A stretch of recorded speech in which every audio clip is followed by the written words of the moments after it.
Hello everyone and welcome to another Half Pint session. Today we're doing something a little different because a while back my wife bought me a chessboard. Since we got married we didn't have a chessboard and I had been saying for ages that I wanted to get one and teach her how to play chess. Fun stories I'll tell another time of when I'm actually doing that.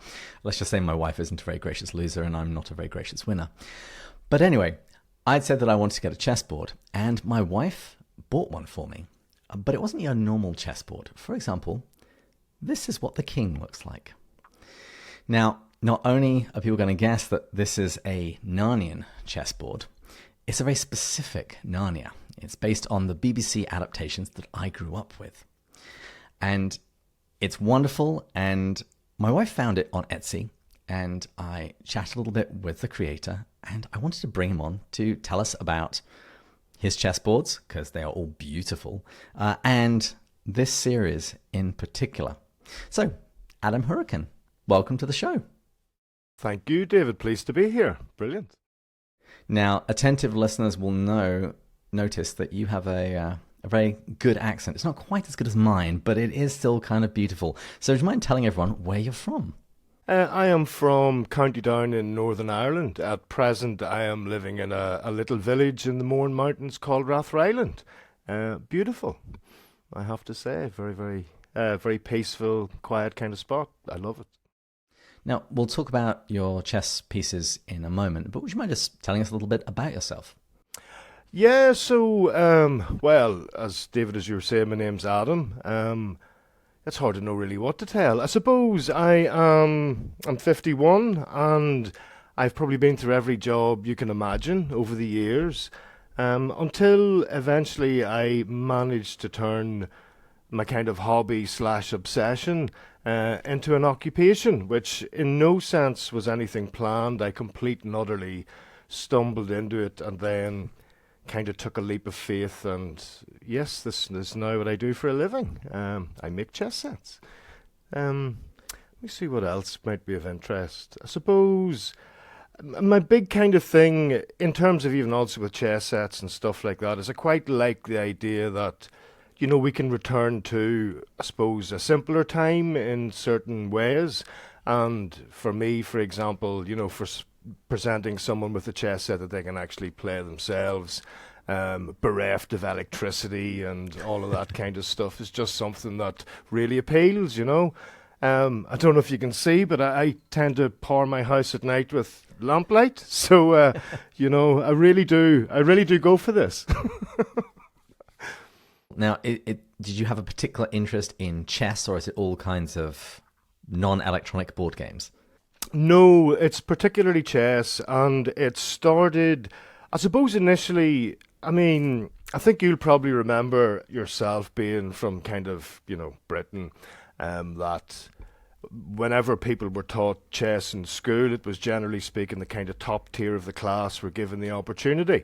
And I had a chessboard and a chess set ready to go, and unfortunately I maybe was a couple of places down from that tier and missed the opportunity.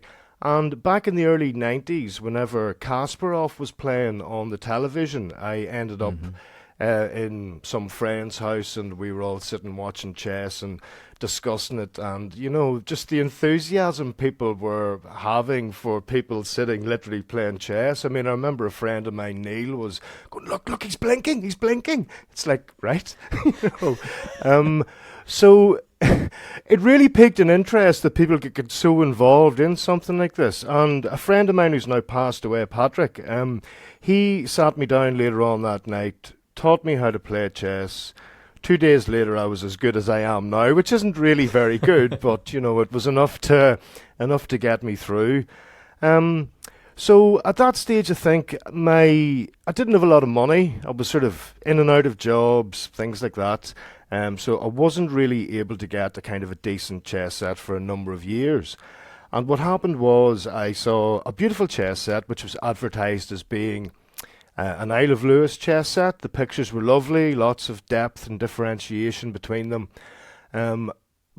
But when I received the chess set, it looked nothing like it did in the pictures. It wasn't even an Isle of Lewis chess set. It's what's known as the Lipsvig set, which is a replica of a 14th century German set, which is stylistically like the Isle of Lewis set, but isn't the Isle of Lewis set.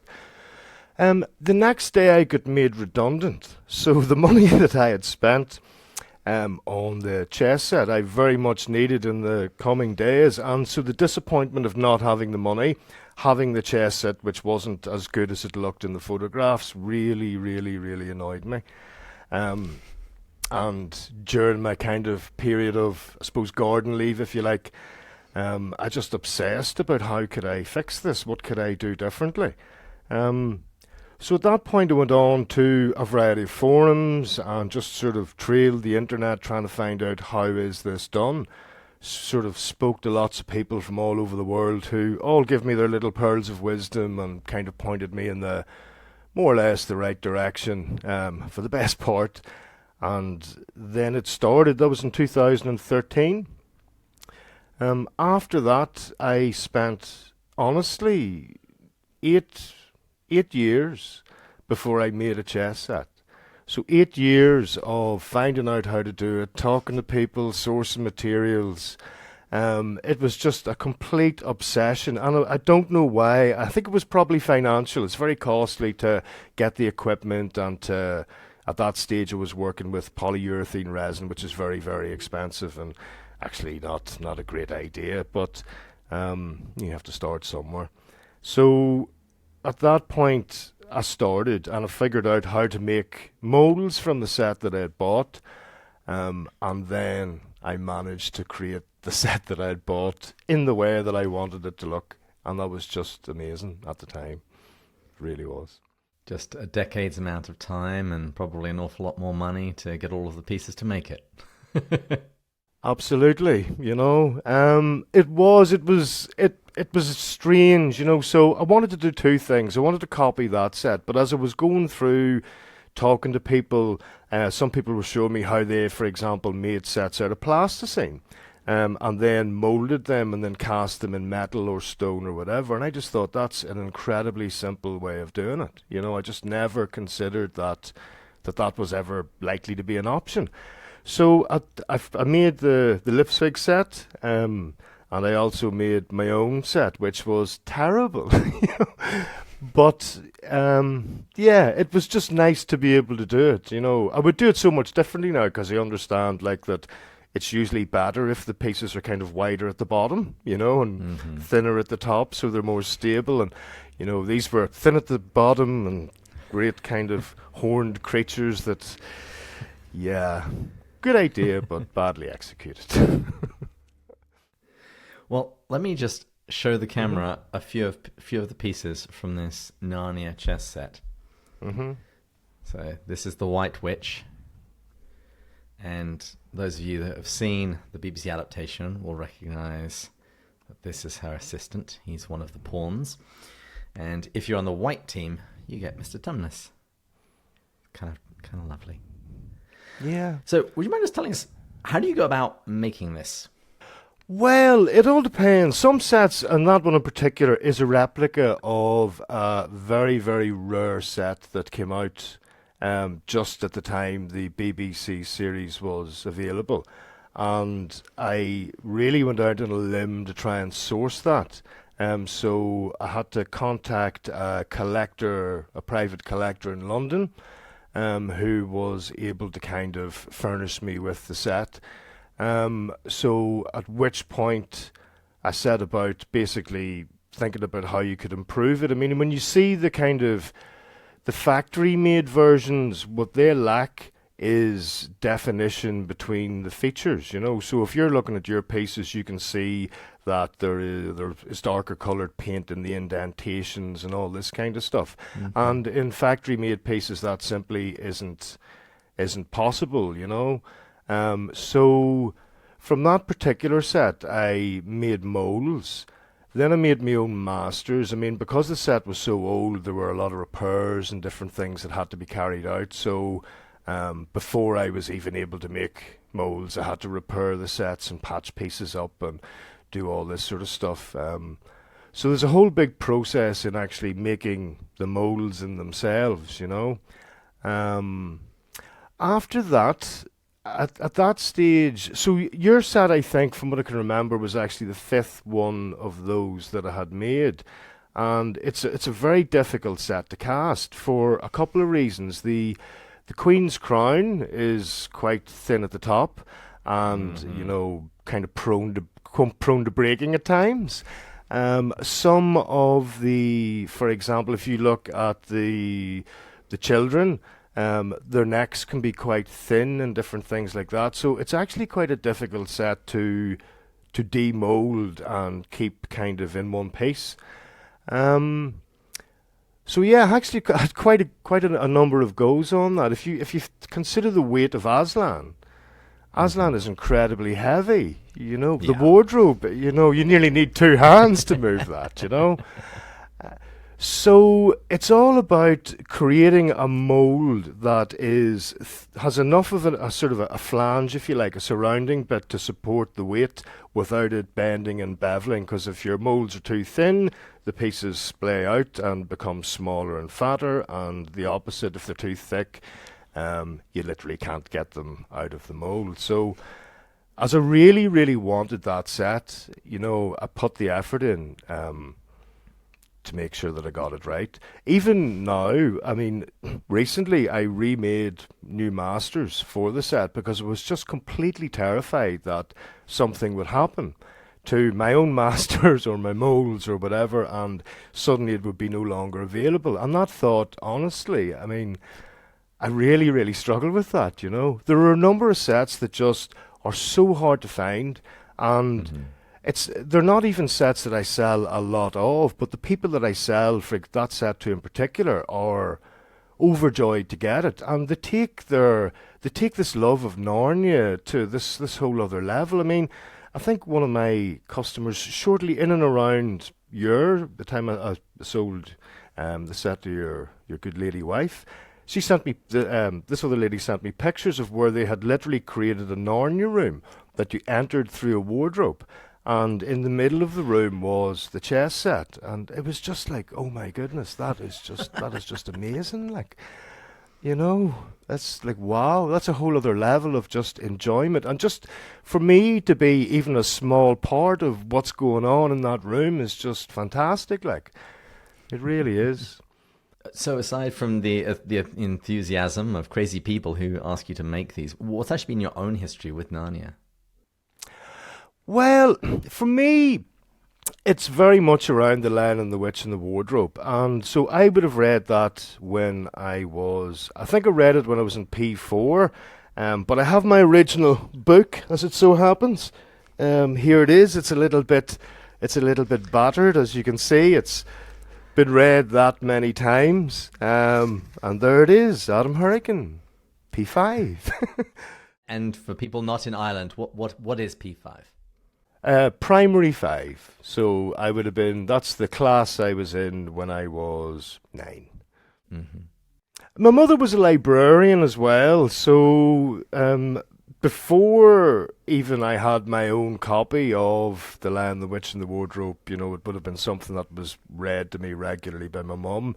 My father didn't read it to me, but he plagiarized it in his own way.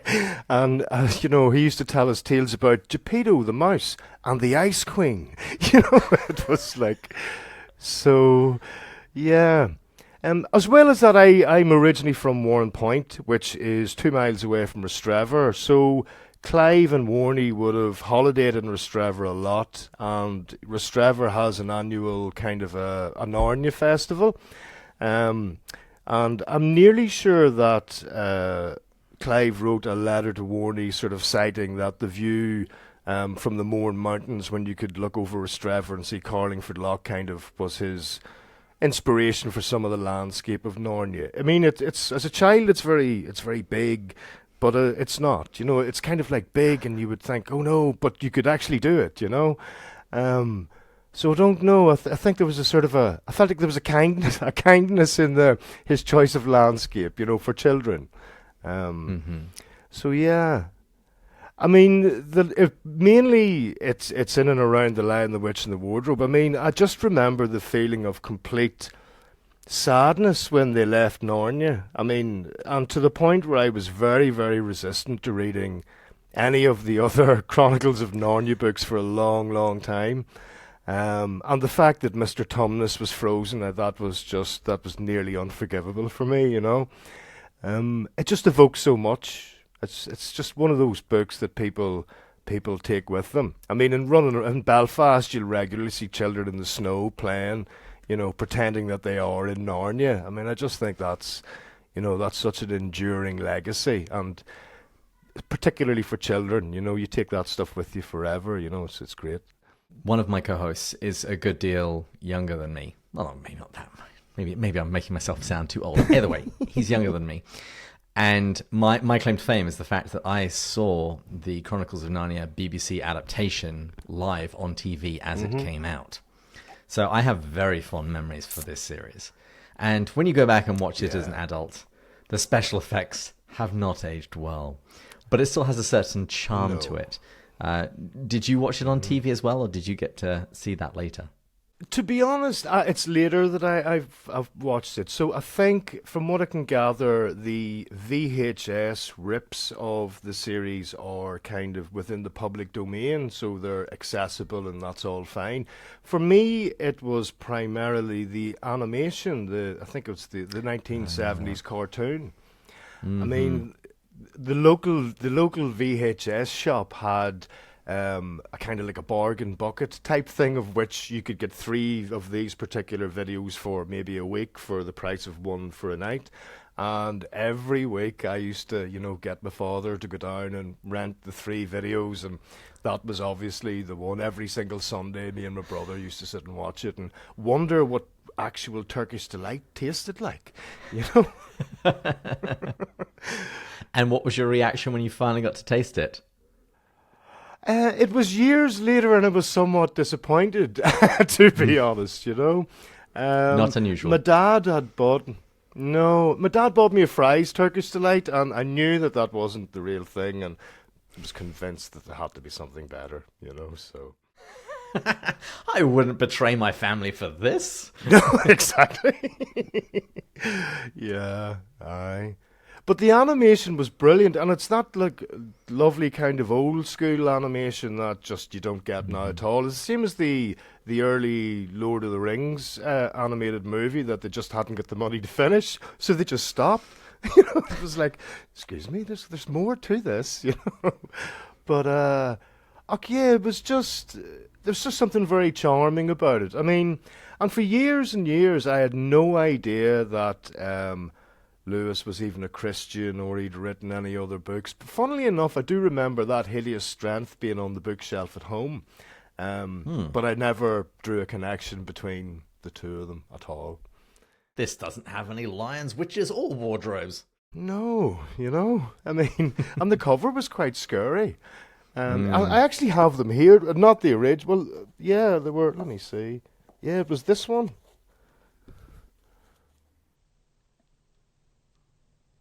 Oh, I saw that cover at the Wade Center. I was there a few months ago, and they had a display of different covers.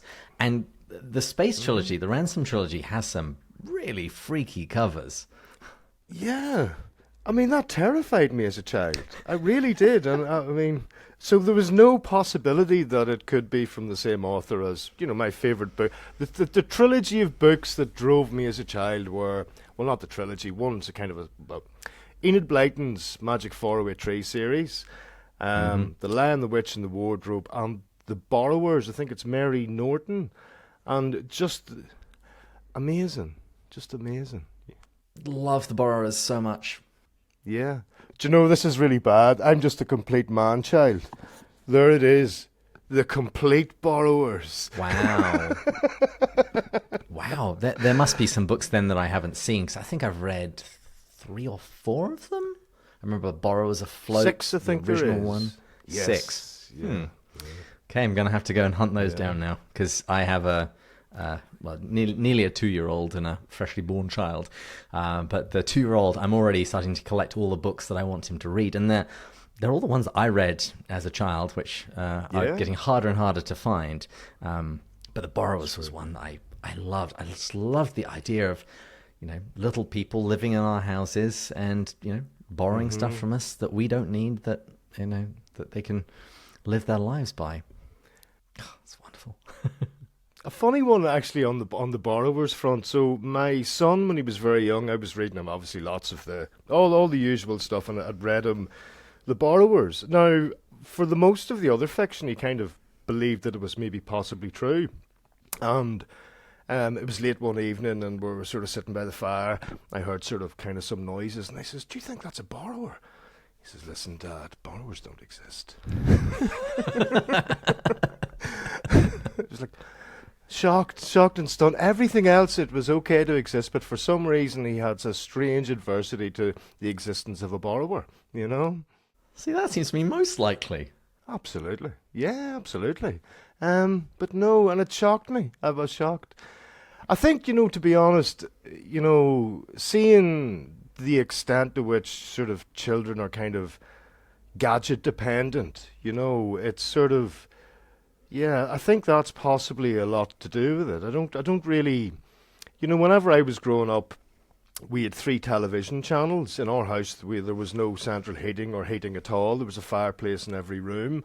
The speed of change back then was a lot slower. I mean, we used to get up on a Saturday morning, and I would watch the Diana Durbin season with my father and all these 1930s and 40s movies, and we all kind of talked about them, and it was almost like, they were as current as, I was going to say the Monkees, but that was also not so current either, but but it just, I think things have accelerated so quickly that we just don't get the opportunity to sort of sit and take stock, so I think that's unfortunate, Yeah.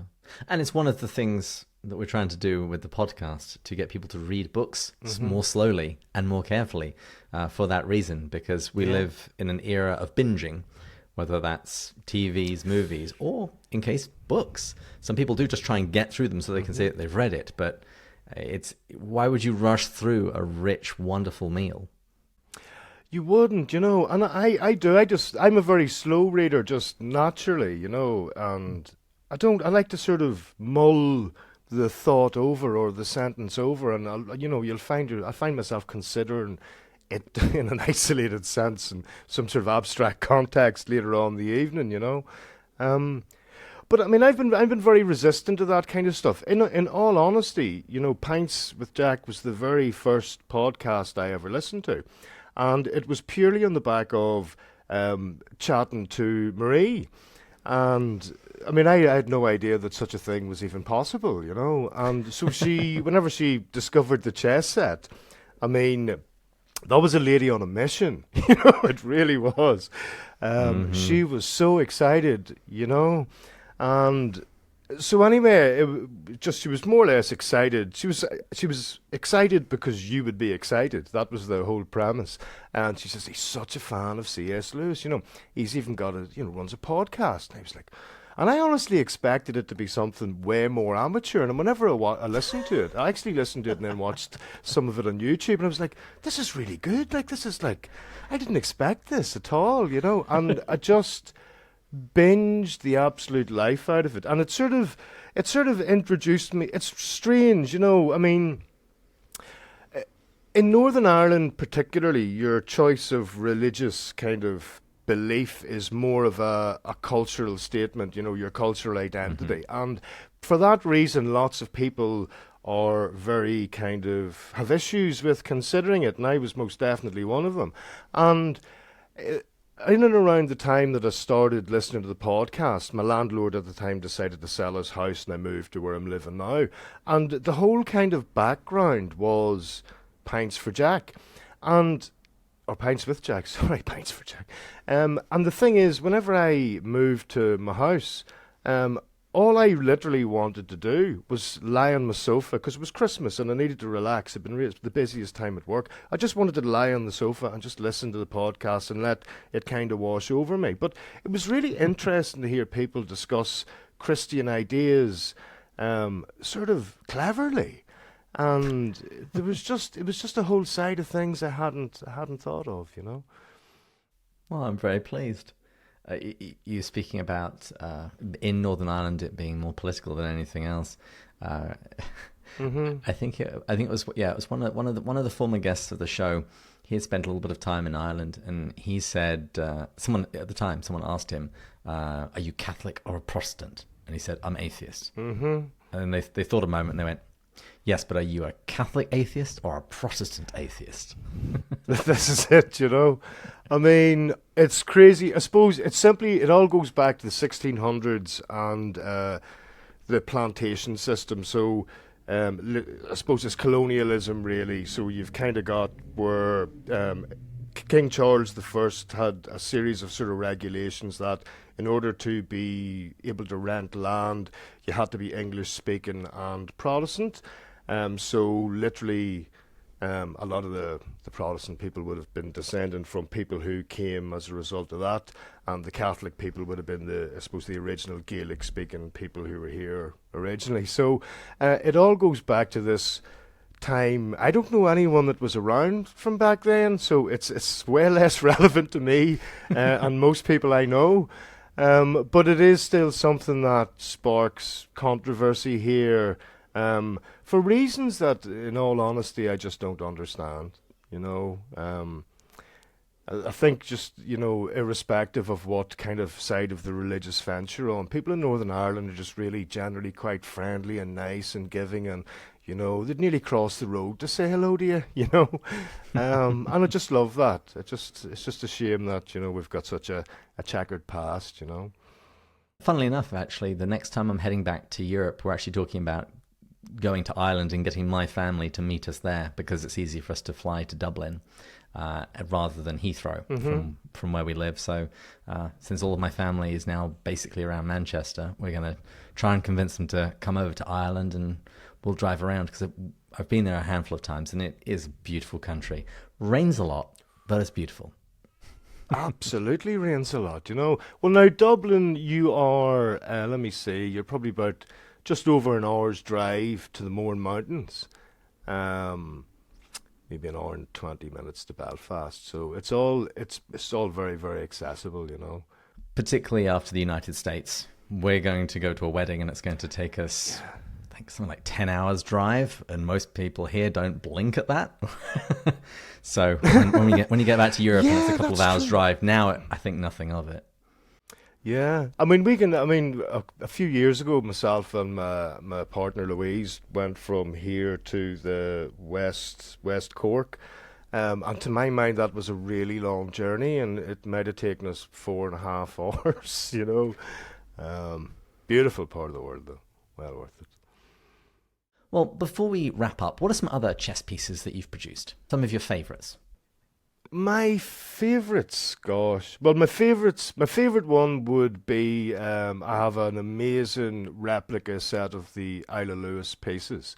So there are kind of two types of sets of the Isle of Lewis you can get. So Supercast, the mould making company from England, which unfortunately, sadly, shut up shop at the start of this month. That is the end of an era. They introduced the world to making your own chess set. But they brought out a set of replica pieces that are literally would have been drawings taken of the original pieces, and then sculptures made from those, and then molds made from those.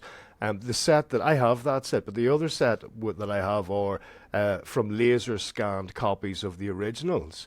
And they're just, to say they're beautiful is a complete understatement. They're just so tactile, and it literally took me, I suppose, around 2 years to gather all the pieces, because I had to go second hand and collectors and all this kind of stuff, because it was a set that was discontinued years ago. And one piece eluded me, which was the fourth bishop. And as fate would have it, I ordered a job lot of pieces, because there was a miniature Don Quixote set that I just wanted to have, you know. And in amongst the job lot was the piece that I just couldn't get. I mean, it was unreal. Talk about serendipity. You know, there was much dancing and celebrating going on that evening, for sure. Some of my favourites would be, I have a really nice Gilgamesh set, I have a couple of those. I've 4 or 5 Lord of the Rings sets. I have, gosh, it's so hard. I've so many. The problem is I have around about 250 chess sets. So my favourite changes regularly. At the moment, I'm playing with this one. This is was made to celebrate the wedding of Princess Anne in 1971. This is a Westminster Abbey set. Beautiful. Yeah. Gosh, I don't know. My favourite changes so much. It really does. Winnie the Pooh. I really like my Winnie the Pooh set. Beatrix Potter. Peter Pan. I was Peter Pan as a child, so yeah, Peter Pan's right up there as well. It's so hard. It's so hard because I've so many and I've worked on them all. Do you know what I mean? It's just hard to choose, you know. And I mean that in sincerity. I'm not sort of bluffing my way around that at all. I change what set I play with so much, you know. If it's there for a fortnight, it's doing well, you know. I suppose in absolute fairness, my favourite would be the Philippine Staunton set, I think. Just because it's beautiful. Well, the one that you made me is my favourite. And you very kindly offered a discount code for any of our listeners and viewers that order one. What's the discount code and where do they enter it? It's Pints with Jack, and if you visit my Etsy shop, which is mournestudios.etsy.com, just when you're going through the checkout, if you type in the code, it'll give you, I think, 10% off. If it doesn't work or anything, get in touch. I'll happily do another one. Wonderful. It's no problem at all. In fact, if you just even want to chat, get in touch. I like chatting. Well, I'll put a link to that in the show note together with the coupon code. Adam, thank you so much for coming on the show. David, thank you. It's been brilliant. I appreciate you having me on. You're very welcome. And please join us again next time when we'll continue going further up and further in. Cheers.